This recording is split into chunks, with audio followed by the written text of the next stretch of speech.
জানবো ঈদের দিনের 9টি করণীয় সুন্নাত। বলেন সবাই কয়টি? নাম্বার 1, আল ইগতিসাল, taking shower before you go to Eidgah. ঈদগাহে যাওয়ার পূর্বেই অবশ্যই গোসল করবেন, এটাই হচ্ছে রসুলের সুন্নাহ। সুবহানাল্লাহ পড়েন সবাই। 2 নাম্বার, ইস্তেমালুস সিওয়াক, ঈদগাহে যাওয়ার পূর্বে মেসওয়াক করবেন।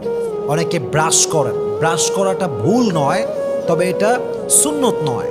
মেসওয়াক করাই হচ্ছে রসুলের সুন্নাহ। অতএব 2 নাম্বার আমল অবশ্যই আমরা মেসওয়াক করব। বলেন সবাই ইনশাআল্লাহ। 3 নাম্বার, লুবসু আহসানি থিয়াব, you have to wear the best dress on the day of Eid. ঈদের দিন আপনি ট্রাই করবেন আপনার সবচেয়ে উত্তম জামা, সবচেয়ে ভালো জামা, সবচেয়ে সুন্দর জামা পরিধান করার জন্য।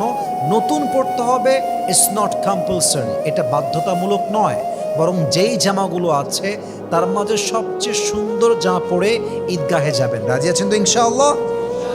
4 নাম্বার, আত-তাতায়্যুব, using perfume before you go to Eidgah. ঈদগাহে যাওয়ার পূর্বে আতর লাগাবেন, খুশবু ইউজ করবেন, পারফিউম ইউজ করবেন, তবে এটা কিন্তু অ্যালকোহল মুক্ত হওয়া লাগবে। সুন্নতি আকারে আমরা আতর দিব, এটাকেই সুন্নতের কাতারে শামিল করে নেবে একজন। বলেন সবাই তিনি কে? 5 নাম্বার, আদমুল আকলি কবলা সলাহ, ঈদগাহে যাওয়ার পূর্বে কিছু না খাওয়া, খালি পেটে যাওয়া হচ্ছে সুন্নাহ। অনেকে দেখা যায় ঈদগাহে যাওয়ার পূর্বেই সকালের ব্রেকফাস্ট ডান, এটা সুন্নাহ নয়। সুন্নাহ পদ্ধতি হচ্ছে যাওয়ার সময় কিছু না খেয়ে যাওয়া, এটা হচ্ছে 5 নাম্বার। 6 নাম্বার, আত-তাবকিরু ইলাল মুসাল্লা, ঈদগাহে আগে আগে যাওয়া।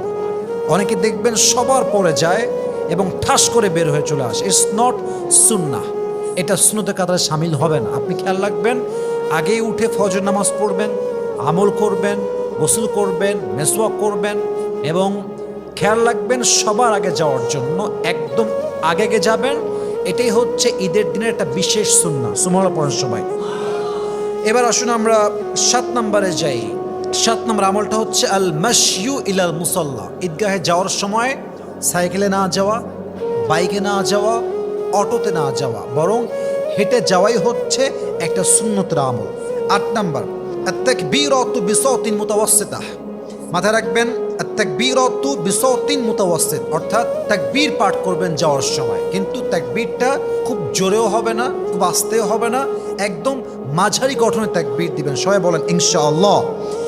আমার তাকবীরটা একবার পাঠ করি, সকলেই পড়ি, আল্লাহু আকবার, আল্লাহু আকবার, লা ইলাহা ইল্লাল্লাহু ওয়াল্লাহু আকবার, আল্লাহু আকবার, ওয়ালিল্লাহিল হামদ। এই তাকবীরটা আমরা মাঝারি গঠনে পড়তে পড়তে যাব। বলেন সবাই ইনশাআল্লাহ। সর্বশেষ সুন্নত হচ্ছে আল খুরুজ মিন তারিকিন ওয়া রুজু' মিন আখার, যাওয়ার সময় যাবেন এক রাস্তা দিয়ে, ব্যাক করার সময় আসবেন আরেক রাস্তা দিয়ে, ভিন্ন রাস্তা। এটাই রসুলের সুন্নাহ।